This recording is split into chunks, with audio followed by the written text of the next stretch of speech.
দুপুরবেলা, বেলা 2টো, বাসা থেকে বাইরে রোদের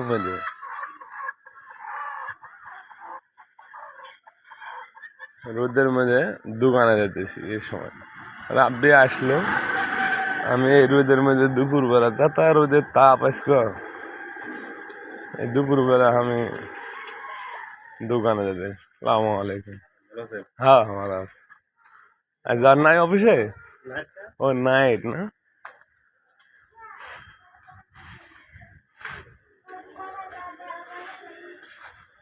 দোকানে যাইতেছি।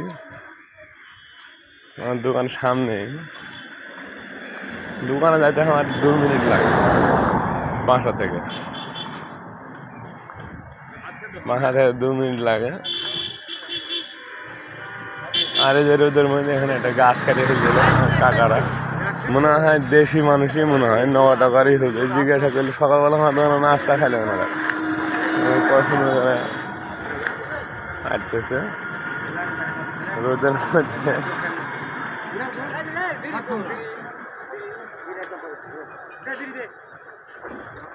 এখানে বাড়ি মনে হয় যতদূর সম্ভব উত্তরবঙ্গে, নগাঁয় মনে হয়। হ্যাঁ, এই যে সিরাজগঞ্জ নগাবাড়ি, এই যেটা বললো সেটাই হলো। মনে মনে তাই ধারণা করছিলাম। ইনারা সকালবেলা আমার দোকানে পুরি খাইলো, ওখানে যে পুরি খায় আসলো। এখানে যে এরা গাছ কাটতেছে এটা জানি না, যাওয়ার সময় দেখে গেলাম কাটতে উপরে ডাল, কিন্তু একবারে কাটে ফেলে দিলে আমার কাকারা।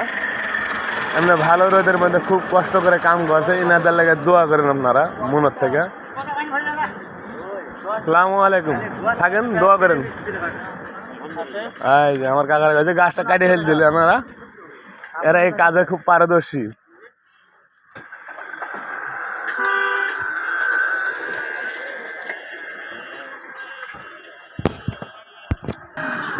ওদের বাড়ির নগা সিরাজগঞ্জ, ওনারা গাছ কাটতেছে। সকালবেলা আমার দোকানে যা পুরি খাইছে, তা মানে নাস্তার পরে যায় বেলা 10টার সময় পুরি খাইছে। তো এখন আসার সময় আমি দেখতেছি, তখন কি খাইতেছে এটা আমি খাবো না, তবে যখন কইছে তখন একটা নিলাম, একটা ভিডিও ধরছি। এটা আমার বড় ভাই বলবো না, এখন ছোট ভাই বলবো। ভাই খুব ভালো মানুষ, সবাই সাবস্ক্রাইব লাইক শেয়ার করে দিয়েন, পাশে থাকেন, পাশে পাবেন। আমার বড় ভাই খুব ভালো মানুষ, সবাই পাশে থাকেন। আর নোমান দাদা, আপনি যান, আমি ভাত খাই আসলাম কে বলি, আপনি দোয়া রাখেন। আমি এখন দোকানে যাবো। এত সুন্দর করে এই দুটা কিনেছে, একটা থেকে দুটো দিয়ে হয়ে গেল। শাইন ভাই, একটা কথা বাপরে, শাইন ভাইয়ের রাগ কত দেখছেন। বেচারি এখানে ফার্নিচারের দোকান করে, সব ফার্নিচার বানায় দেয় শাইন ভাই, এখানকার স্থানীয় লোক। ওনার সাথে সম্পর্ক আছে, আমরা যাইতেছিলাম, ওরা আবার কিসের ভিডিও বানাইতেছ, তাই একটু ভিডিওটা নিয়ে নিলাম ওনার। আপনারা ওনার লাগে দোয়া করেন। তো আর গাড়ি সেখানে আছে, গাড়ি দিতে আসছে মহল্লায় মাল, স্পিরিট টাইগার এসব দোকানে দিতে আসে ওনারা। আর ওই যে আমার দোকান সামনে, রোদের মধ্যে তো। আর এখানে সকালবেলা পাখি খাইতে দিই। এখন কোনো একটা পাখি টাখি কোনো কিছু নাই, কোনো কিছু নাই। সকাল হলেই সব কুকুর আর পাখি আমার দোকানে চলে আসবে। আর এই যে আমি দোকানে চলে আসলাম, সকালবেলা অর্ডার ছিল, আসছিলাম নাস্তা বেচার পর জুলাবি বানাইছিলাম। 15 কেজি অর্ডার ছিল, বানায় টানায় দিয়ে বাসায় গেছিলাম, খেয়ে বলে এলাম মানে জুলাবি ফিরে বিকেলে আবার বানাবো। এটা আগেবেলা অর্ডার ছিল, নিমকি কিছু নাই দোকানে, মালদাল নাই তেমন, খালি পুরি সিংড়া আছে আগেবেলা বেশি যেটা সেটাই। তো বিকালবেলা আবার সব হবে, কিছুক্ষণ পর সব মাল হবে। যে সামোসা বানাইতেছে, এই যে আপনার ভাবি সামোসা, আমি এসে দেখতেছি, বাসা থেকে এসে দেখতেছি দুপুরবেলা তো, বেলা 2টো, যে সামোসার পুটি দিতেছে যখন কেমন করে একটু মুখটা হাসি দিয়ে কয় মানুষের দর্শক দেখবো।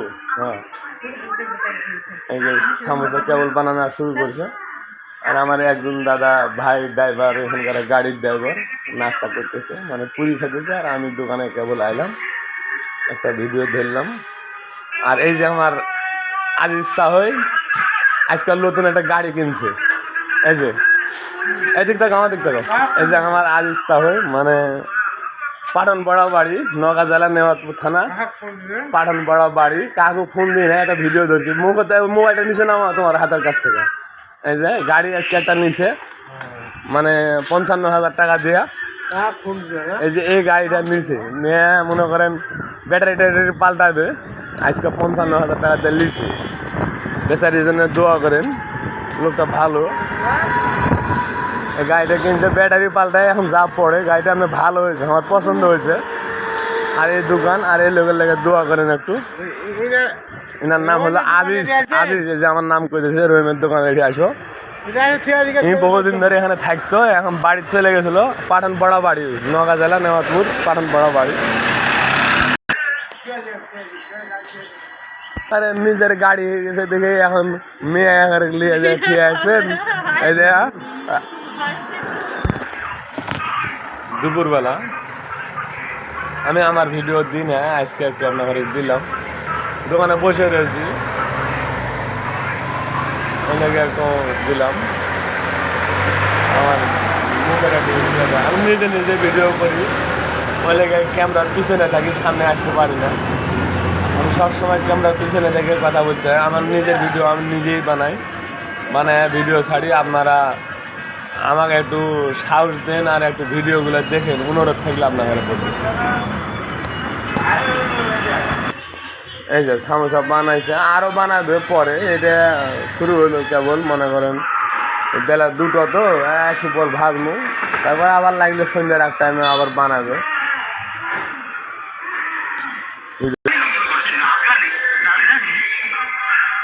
কিন্তু আমি শুনেছি নাগরানির কোনো ক্ষতি না করলে সে কাউকে দংশন করে না।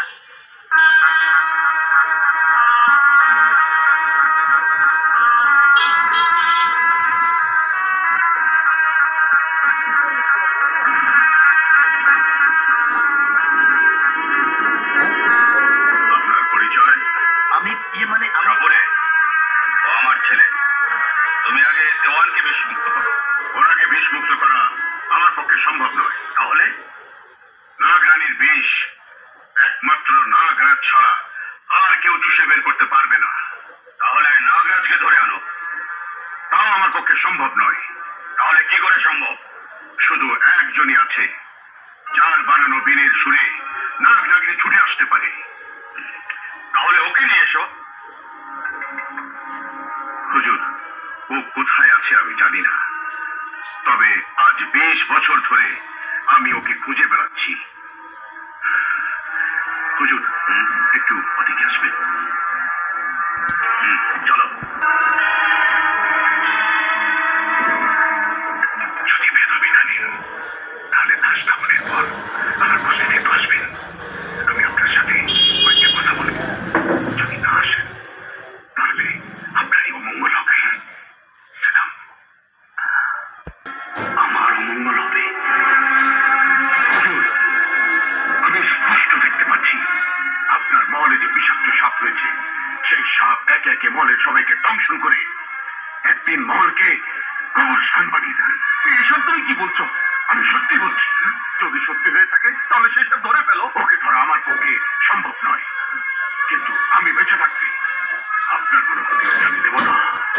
ও হ্যাঁ, যাকে আপনার ছেলে বলছেন, আসলে কি সে আপনার ছেলে?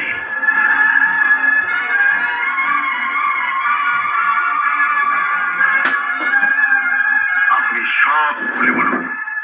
সত্যি না বললে আপনার বিপদ হবে। সে আমার পালিত ছেলে।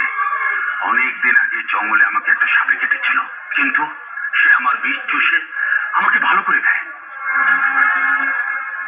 বিষ চুষে নিয়ে ভালো করেছিল। ওর কেউ নেই বলে আমি আমার ছেলের মতো করে মানুষ করেছি।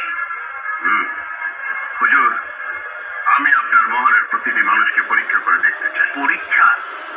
জি হুজুর, আমি বেঁচে থাকতে নাগ নাগিনীর হাতে মানুষের পরাজয় কিছুতেই হতে দেব না। এই নিন, একটা করি আপনার কাছে আর একটা করি আপনার মেয়ের কাছে রেখে দেবেন। এখনকার সমস্যা বানানোটা শেষ, আবার বিকেলে বানাবে। আসসালামু আলাইকুম। ভালো লাগলে লাইক কমেন্ট শেয়ার করেন আর আমার সাথে থাকেন। আমার লাগে দোয়া করেন, আপনাদের সবার লাগে আমার মনের থেকে দোয়া। আমি আপনাদের লাগে মনের থেকে দোয়া করি, যেহেতু আমি অসুস্থ লাগে সবাই যেন ভালো থাকে, এটাই মনের থেকে দোয়া করি। আমার লাগে দোয়া করেন। আসসালামু আলাইকুম।